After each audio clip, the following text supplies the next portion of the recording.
Hello friends, मैं पूर्णचंद्र साहू आप सभी को स्वागत करता हूं मेरा YouTube channel mining legislation by PC Sahu में। दोस्तों, आज का जो एमसीक्यू सेट है ये भी स्पेशली माइनिंग मेट और माइनिंग फोरमैन का जो एस्पिरेंट्स हैं उनके लिए ही डिजाइन किया गया है। लेकिन जैसे मैं पहले भी बोल चुका हूं कि आजकल बोलना ये गलत होगा कि कौन सा क्वेश्चन स्पेसिफिकली कौन सा एग्जाम के लिए है। कोई टाइप का भी क्वेश्चन किसी भी एग्जाम में आजकल आ रहा है, तो इसको सब लोग देख सकते हैं और इसका फ़ायदा उठा सकते हैं।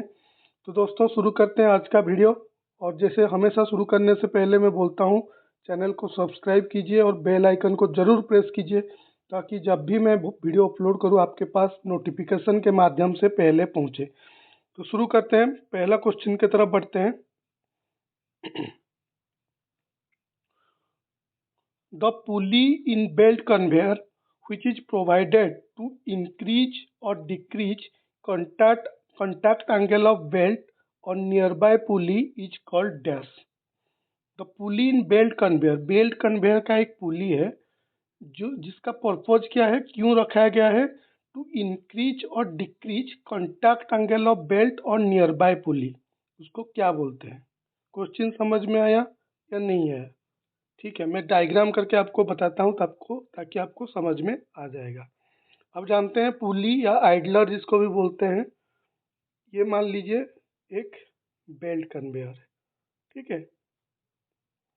तो यहाँ पे पुली लगता है, यहाँ पुली जब रोटेट करता है तो बेल्ट कन्वेयर को भी रोटेट करता है, बेल्ट कन्वेयर भी घूमता है, ठीक है। यहाँ पे एक पुली रहता है,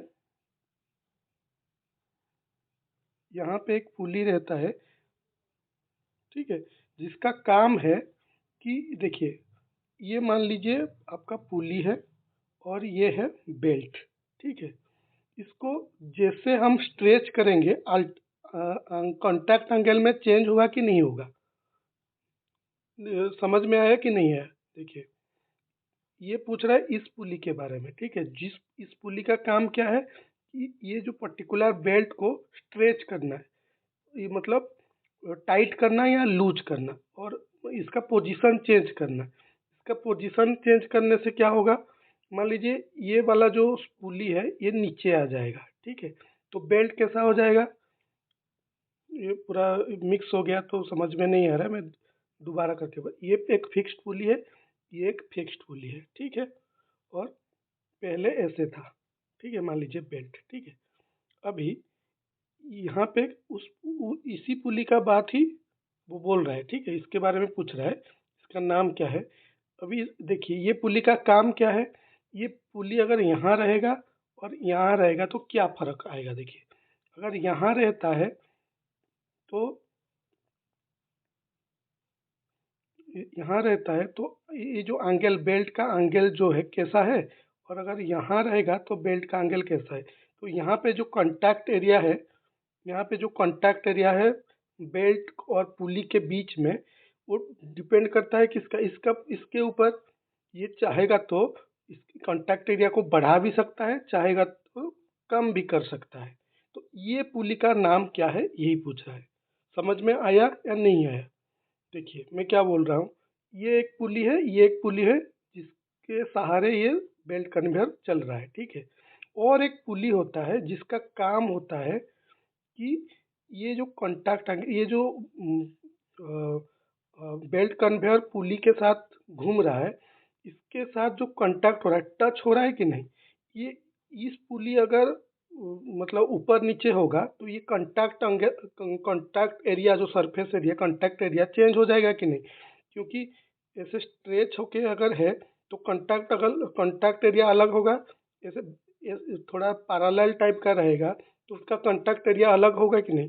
तो ये पुली को क्या बोलते हैं, ये पूछ रहा है सवाल, कि जिस पुली का काम है कि इंक्रीज करना या डिक्रीज करना कांटेक्ट एंगल ऑफ बेल्ट और नियर बाय पुली, उस पुली को क्या बोलते हैं? तो इसका सही आंसर है स्नॉप पुली। स्नॉप पुली बोलते हैं। स्नॉप पुली का काम है कि बेल्ट कन्वेयर जिस पुली से चलता है, जो उसका जो ऑपरेशन होता है, वो जो रोटेट करता है पुली के सहारे करता है, तो पुली और बेल्ट के बीच में जो एंगल ऑफ कांटेक्ट है उसको इंक्रीज या डिक्रीज करना, उस पुली को बोलते हैं स्नॉब पुली। ठीक है, नेक्स्ट क्वेश्चन की तरफ बढ़ते हैं। The ore of metal lead is dash. Lead करके जो मेटल है उसका ओर को, जैसे हम मान लीजिए आयरन है, आयरन का काफ़ी कोई भी मेटल का 1 2 3 4 अलग अलग ओर मिल सकता है। जैसे आयरन का हेमाटाइट है, मैग्नेटाइट है, हेमाटाइट है, मैग्नेटाइट है, सब सब ओर है, सबसे आयरन निकलता है, लेकिन उसमें आयरन कंटेंट अलग अलग है और उसका जो प्रॉपर्टीज अलग अलग है। ठीक है, तो ये पूछ रहा है लीड का कौन सा ओर है, जो ऑप्शन दिया गया है इनमें से कौन सा ओर लीड मेटल का ओर है। तो इसका सही आंसर क्या होगा? इसका सही आंसर होगा गालेना। गालेना का क्या केमिकल कंपोजिशन? पीबीएस, गालेना, ये लीड का ओर है। चाल्कोपाइराइट क्या है? चाल्कोपाइराइट किसका ओर है, किस मेटल का ओर है? चाल्कोपाइराइट कॉपर का है। चाल्कोपाइराइट किसका है? ये सब भी आपको याद रखना पड़ेगा। कॉपर का है। इसका फॉर्मूला क्या है? FeS2,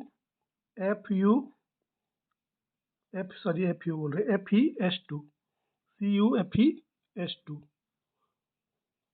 कॉपर, कॉपर का ये ओर है चाल्कोपाइराइट। आजुराइट, आजुराइट भी कॉपर का है। ये जो आजुराइट है ये भी कॉपर का एक ओर है। इसका फॉर्मूला क्या है? Cu3OH2, CO3, ये आजुराइट। और हेमाटाइट तो जानते हैं किसका ओर है? आयरन का है, Fe2O3, हेमाटाइट। तो लीड का जो कौन सा और लीड का है? गालेना, पीबीएस। ठीक है, गालेना, इसको आपको याद रखना पड़ेगा। नेक्स्ट क्वेश्चन की तरफ बढ़ते हैं। Most common rock on the earth surface is, इनमें से कौन सा रॉक मोस्ट कॉमन रॉक, यानी कि बहुत मतलब ज़्यादा मात्रा में मिलता है, मैक्सिमम यही रॉक मिलता है। दूसरा रॉक तो मिलता ही है लेकिन मैक्सिमम इन जनरली वही मिलता है। ठीक है, ऑप्शंस क्या क्या है? Igneous rock, sedimentary rock, metamorphic rock, intrusive igneous rock. तो इसका सही आंसर है sedimentary rock. Sedimentary rock most commonly available rock है। जो सेडिमेंटरी रॉक है वो मोस्ट कॉमन रॉक है। ठीक है, इजीली अवेलेबल रहता है, मैक्सिमम सेडिमेंटरी रॉक ही देखने को मिलता है अर्थ सरफेस में। नेक्स्ट क्वेश्चन की तरफ बढ़ते हैं। Tricone roller bit is used in dash. किस पर्पज में ट्राइकोन रोलर बीट यूज होता है? ऑप्शंस क्या क्या है? Drills for solid blasting, solid blasting में ड्रिलिंग पर्पज के लिए ट्राइकोन रोलर बीट यूज होता है। Drills for long wall face blasting, long wall method, board and pillar method जो कोल में होता है उसका ड्रिल के लिए ट्राइकोन रोलर बीट यूज होता है। Jack hammer drill blasting, jack hammer drilling के लिए ट्राइकोन रोलर बीट यूज होता है। या rotary drill for surface bench blasting, यानी कि ओपन कास्ट माइंस में रोटरी ड्रिलिंग पर्पज में उसमें ट्राइकोन रोलर बीट यूज होता है। तो इसका सही आंसर क्या है? इसका सही आंसर है rotary drill for surface bench blasting, जो कि ऑप्शन डी में है। रोटरी ड्रिल में ट्राइकोन रोलर बीट यूज होता है। नेक्स्ट क्वेश्चन की तरफ बढ़ते हैं। Which type of drilling is the reliable way of exploratory drilling carried out prior to mining? इनमें से कौन सा ड्रिलिंग मेथड जो कि एक रिलायबल वे है, यानी कि मोस्ट प्रिफरेबल वे है एक्सप्लोरेशन के टाइम में? एक्सप्लोरेटरी ड्रिलिंग जो करते हैं ना, एक्सप्लोरेशन करते हैं माइनिंग करने से पहले, उस टाइम में कौन सा ड्रिलिंग मेथड मोस्ट रिलायबल या प्रिफरेबल मेथड है? ऑप्शंस क्या क्या है?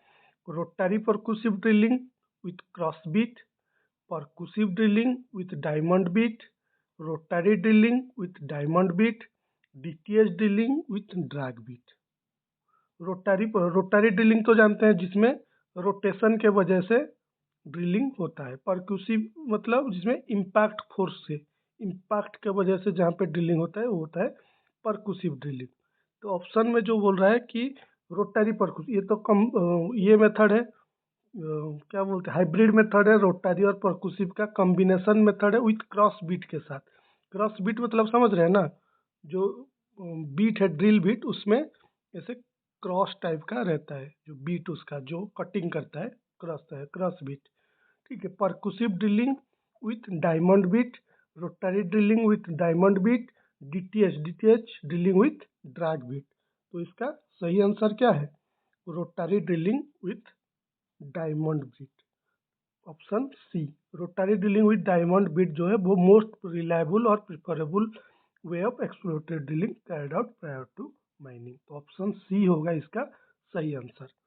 नेक्स्ट क्वेश्चन की तरफ बढ़ते हैं।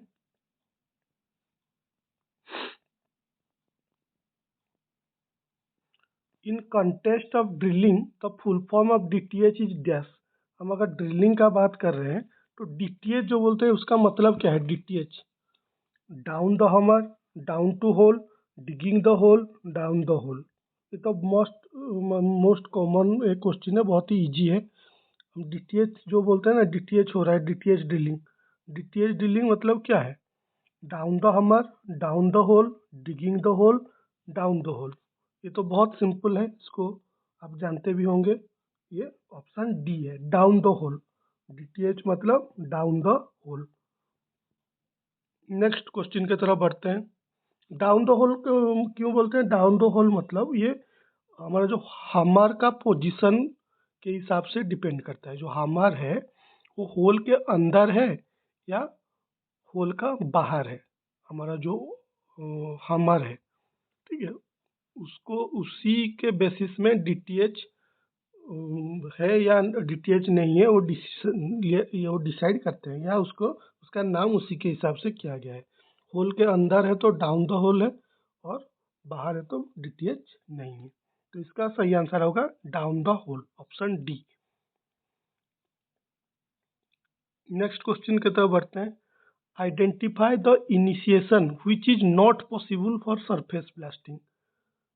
आइडेंटिफाई द इनिशिएशन, ये बोल रहा है कि ये जो ऑप्शन में दिया गया है, हम जो कनेक्शन करते हैं ब्लास्टिंग के दौरान, चार्जिंग कर दिए, अभी कनेक्शन करेंगे, तो हम जो कनेक्शन करेंगे किससे किससे किससे किसको कनेक्शन देंगे, वो वेरी करता है माइंस टू माइंस। हम जो भी एसेसरी यूज कर रहे होंगे अपना हिसाब से, अपना सुविधा के हिसाब से कनेक्ट कर सकते हैं।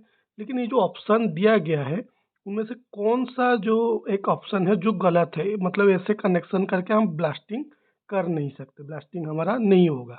तो ऑप्शंस क्या क्या है देख लेते हैं। ऑप्शन ए बोल रहा है कि सेफ्टी फ्यूज, इसके बाद नोनेल, इसके बाद डिटोनेटिंग फ्यूज। इसका मतलब क्या हुआ कि सेफ्टी फ्यूज नोनेल को ब्लास्ट करेगा, नोनेल डिटोनेटिंग फ्यूज को ब्लास्ट नहीं, इनिशिएट करेगा, सॉरी। सेफ्टी फ्यूज नोनेल को इनिशिएट करेगा, नोनेल डिटोनेटिंग फ्यूज को इनिशिएट करेगा। ऑप्शन बी क्या बोल रहा है? इलेक्ट्रिक डिटोनेटर, नोनेल डिटोनेटिंग फ्यूज, यानी कि इलेक्ट्रिक डिटोनेटर नोनेल को इनिशिएट करेगा, नोनेल डिटोनेटिंग फ्यूज को इनिशिएट करेगा। ऑप्शन सी बोल रहा है इलेक्ट्रिक डिटोनेटर, डिटोनेटिंग फ्यूज, नोनेल, यानी कि ये जो इनिशिएशन पैटर्न में इलेक्ट्रिक डिटोनेटर डिटोनेटिंग फ्यूज को इनिशिएट करेगा, डिटोनेटिंग फ्यूज नोनेल को इनिशिएट करेगा। ऑप्शन डी बोल रहा है सेफ्टी फ्यूज ऑर्डिनरी डिटोनेटर, नोनेल, यानी कि सेफ्टी फ्यूज ऑर्डिनरी डिटोनेटर को इनिशिएट करेगा, ऑर्डिनरी डिटोनेटर नोनेल को इनिशिएट करेगा। तो ये तो चार ऑप्शन हो गया, इनमें से कौन सा ऑप्शन में ब्लास्टिंग करना पॉसिबल नहीं है ओपन कास्ट माइनिंग में, यानी कि ऐसा अगर हम कनेक्शन के बारे में सोचते हैं तो ब्लास्टिंग नहीं होगा। तो इसका सही आंसर क्या होगा? कौन सा गलत है वो उसको हमको निकालना है। तो इसका सही आंसर क्या है? इसका सही आंसर है ऑप्शन ए। ऑप्शन ए गलत है, बाकी तीन करेक्ट है। कैसे देखिए, ED electric detonator, ED ED Nonel को ब्लास्ट कर सकता है, करेक्ट है। नोनेल डिटोनेटिंग फ्यूज को ब्लास्ट कर सकता है, ये भी करेक्ट है। ईडी डिटोनेटिंग फ्यूज को ब्लास्ट कर सकता है, करेक्ट है। फिर डिटोनेटिंग फ्यूज नोनेल को ब्लास्ट कर सकता है, ये भी करेक्ट है। सेफ्टी फ्यूज एक ऑर्डिनरी डिटोनेटर को ब्लास्ट कर सकता है, करेक्ट है। ऑर्डिनरी डिटोनेटर नोनेल को ब्लास्ट कर सकता है, ये करेक्ट है। लेकिन ऑप्शन ए में जो लिखा है सेफ्टी फ्यूज नोनेल को ब्लास्ट कर सकता है क्या? सेफ्टी फ्यूज ऑर्डिनरी डिटोनेटर के अलावा किसी को ब्लास्ट नहीं कर सकता, क्योंकि उसमें VOD नहीं रहता, सेफ्टी फ्यूज में बर्निंग रेट रहता है। ठीक है, सेफ्टी फ्यूज नोनेल को इनिशिएट ही नहीं कर सकता है। तो इसीलिए ऑप्शन ए गलत है, इसके हिसाब से हम ब्लास्टिंग नहीं कर सकते, इसलिए इस क्वेश्चन का सही आंसर होगा ऑप्शन ए। यानी कि इस इनिशिएशन पैटर्न में हम ब्लास्टिंग नहीं कर सकते। Option A is the right answer. Clear. Next question की तरफ बढ़ते हैं। In down the hole hammer drill to transfer energy on the rock, the piston strikes on the dash. In down the hole hammer drill, down the hole अभी बताया था कि हमारा जो हमर हमरिंग एक्शन होगा, जो पिस्टन स्ट्राइक इम्पैक्ट डालेगा, यानी कि इम्पैक्ट समझ रहे हैं ना। जैसे हम हमरिंग करते हैं, हमर से कांटी को पीटते हैं तो वो अंदर घुसता है कि नहीं, दीवार के अंदर घुसता है कि नहीं। तो वो जो स्ट्राइक करता है, किसके ऊपर स्ट्राइक करता है पिस्टन, ये बोल रहा है कि डाउन द होल हमर ड्रिल में पिस्टन जो स्ट्राइक करता है और जिसके वजह से एनर्जी ट्रांसफर होता है, वो किसको स्ट्राइक करता है। ऑप्शंस क्या क्या है? Bit, drill rod, adapter, none of this. ये सवाल समझे कि नहीं आप? ये बोल रहा है कि जो डाउन द होल ड्रिलिंग में, डाउन द होल मतलब होल के अंदर हमारा पिस्टन है जो कि इम्पैक्ट डालेगा या स्ट्राइक करेगा किसी एक चीज को, जिसके वजह से ड्रिलिंग होगा और एनर्जी ट्रांसफॉर्मेशन भी होगा उसी की वजह से। वो जो स्ट्राइक करेगा, स्ट्राइक मतलब समझ रहे हैं ना, जैसे हम हथौड़ी से किसी चीज को ठोकते हैं तो स्ट्राइक हो गया। तो पिस्टन जो ठोकता है, किसको ठोकता है? बीट को ठोकता है, ड्रिल रॉड को ठोकता है, अडाप्टर को ठोकता है, या इनमें से किसी को नहीं ठोकता। पिस्टन किसको ठोकता है तो ड्रिलिंग होता है। तो इसका सही आंसर है ऑप्शन ए, बीट। क्योंकि डाउन द होल है ना, अगर एबव जो डाउन द होल नहीं है, वो डायरेक्ट जो हैमरिंग ऑप्शन बीट के ऊपर नहीं होता है, वो ऊपर में ही होता है, होल का बाहर। लेकिन डाउन द होल में वो पिस्टन होल के अंदर ही रहता है और डायरेक्ट बीट के ऊपर ही इम्पैक्ट डालता है। तो इसका सही आंसर होगा बीट। बीट यानी कि ड्रिल बीट। ठीक है, नेक्स्ट क्वेश्चन की तरफ बढ़ते हैं। क्लियर ना? Next question, match the following for a typical slurry explosive. एक टिपिकल स्लरी एक्सप्लोसिव के लिए ये जो जैसे कलम मैच करते हैं ना, दो कलम दिया हुआ है, हमको मैच करना है। कलम ए में केमिकल्स का नाम दिया गया है, क्या क्या है? Calcium nitrate, potassium dichromate, diesel oil, starch. कलम बी में पर्पोज है कि किस पर्पोज के लिए यूज होता है। ऑप्शन है क्या क्या? Cross linking agent, gelling agent, oxidiser, fuel. अभी इसको हमको मैच करना पड़ेगा, यानी कि कॉलम ए का कौन सा केमिकल किस पर्पज के लिए कॉलम बी में यूज होता है। ठीक है, तो इसका सही मैच क्या है? इसका सही मैच है क्या? इसका सही मैच है, देखिए मैं इसका एक ट्रिक आपको पहले भी बताया था। देखिए मान मान लीजिए आपको मालूम नहीं, ये तो बहुत ईजी है, ठीक है कर देंगे आप। लेकिन अगर इस टाइप का कोई एग्जाम में आया आपको, मतलब ये जो चार चीज दिया है, मान लीजिए चारों के बारे में मेरे को पता नहीं, ठीक है, अगर कोई एक भी चीज पता है ना, उससे आप आंसर को निकाल सकते हैं। जैसे मान लीजिए ये सब आपको नहीं था, लेकिन डीजल ऑयल एक फ्यूल करके तो ये आप जानते हैं, डीजल ऑयल एक फ्यूल है कि नहीं, ये जानते हैं, यानी कि आपका कंफर्म हो गया R4 होगा। ऑप्शन ए में R4 है क्या? नहीं, तो ऑप्शन ए को हमको एनालिसिस करना ही नहीं है। ऑप्शन डी में R4 है क्या? नहीं, तो R4 को हमको एनालिसिस करना ही नहीं है। अभी देखते हैं बाकी जो दो बच गया, बी और सी में से कोई एक करेक्ट आंसर होगा। ठीक है, मान लीजिए आप जानते हैं जितना भी नाइट्रेट्स है, जितना भी नाइट्रेट्स है, चाहे sodium nitrate, potassium nitrate, calcium nitrate, सब एक ऑक्सीडाइजर है, यानी कि P3 होगा। P3 हमको ये कॉम्बिनेशन चाहिए, P3 चाहिए और R4 चाहिए। तो कौन सा ऑप्शन में? ये बी और सी ही हमारा बचा हुआ है। P3 और R4 किस में है? दोनों में है। तो अभी देखिए हमको तो ए और बी, डी को एनालिसिस करना नहीं है, सिर्फ बी और सी को करना है। P3 बी में भी है, सी में भी है, R4 बी में भी है, सी में भी है। अभी तो फंस गया। अभी देखते हैं पोटासियम डाइक्रोमेट और स्टार्च, ये दोनों में से कौन सा सही है? मतलब ये दोनों का काम क्या है? सॉरी, मैं बोल दिया गलत, कि पोटासियम डाइक्रोमेट और स्टार्च। हमारा बचा क्यू और एस। पोटासियम डाइक्रोमेट एक क्रॉस लिंकिंग एजेंट है, क्रॉस लिंकिंग एजेंट है, यानी कि Q1 हुआ तो कौन सा ऑप्शन सही है? Q1 P3R4 तो हम मिला लिए हैं, Q1 हमको चाहिए। पोटासियम डाइक्रोमेट एक क्रॉस लिंकिंग एजेंट है, तो बी। तो इसका सही आंसर होगा ऑप्शन बी।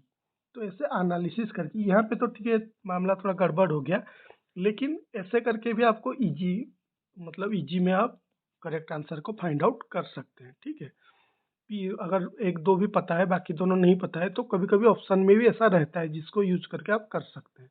तो इस पर्टिकुलर क्वेश्चन का सही आंसर है ऑप्शन, मिटा देता हूँ नहीं तो आप कंफ्यूज हो जाएंगे, ऑप्शन बी। बी है इसका correct answer, B. P3Q1R4, P3Q1R4S2। ठीक है, नेक्स्ट क्वेश्चन की तरफ बढ़ते हैं। The opencast mine bench is shown in the image below. एक ओपनकास्ट माइंस का बेंच का डायग्राम दिया हुआ है। Choose the correct combination from the given option. ये जो ऑप्शन दिया है इसमें से करेक्ट कॉम्बिनेशन को ढूंढना है कि ए क्या है, बी क्या है, सी क्या है, डी क्या है। ए बेंच हाइट है, B top of the bench है, ये ऐसे करके ऑप्शन सब दिया हुआ है, हमको करेक्ट आंसर को चुनना है। देखिए पहले आते हैं ए के पास। ए क्या है, ये आप क्या जानते हैं? ये तो जानते हैं बेंच हाइट, यानी कि ए बेंच हाइट, ये करेक्ट हो गया। बी क्या है, बी क्या है, बी यानी कि देखिए कौन सा, ये टॉप ऑफ द बेंच, ये भी करेक्ट है। सी क्या है, सी, सी डायग्राम देखिए,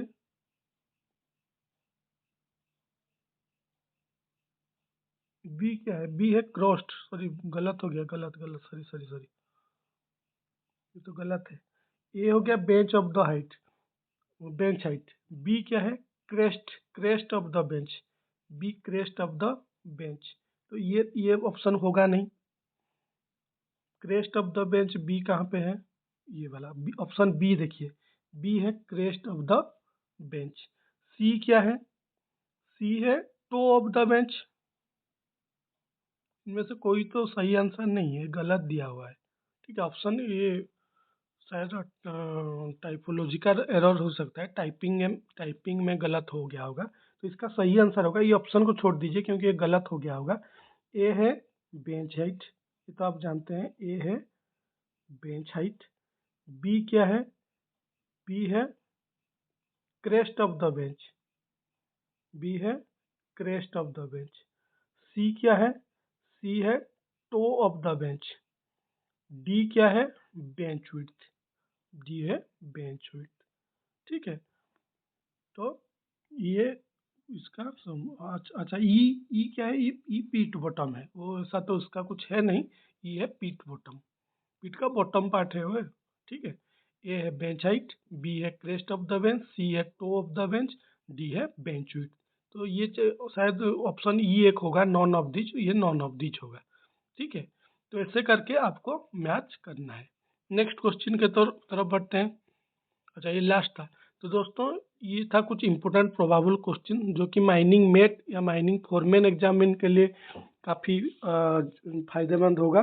तो इसी टाइप का वीडियो देखने के लिए मेरे चैनल को सब्सक्राइब कीजिए, बेल आइकन को ज़रूर प्रेस कीजिए और आपका फ्रेंड सर्कल में भी शेयर कीजिए। तो इसी के साथ आज के लिए रहता हूँ, फिर एक नया वीडियो के साथ मिलते हैं, तब तक के लिए धन्यवाद।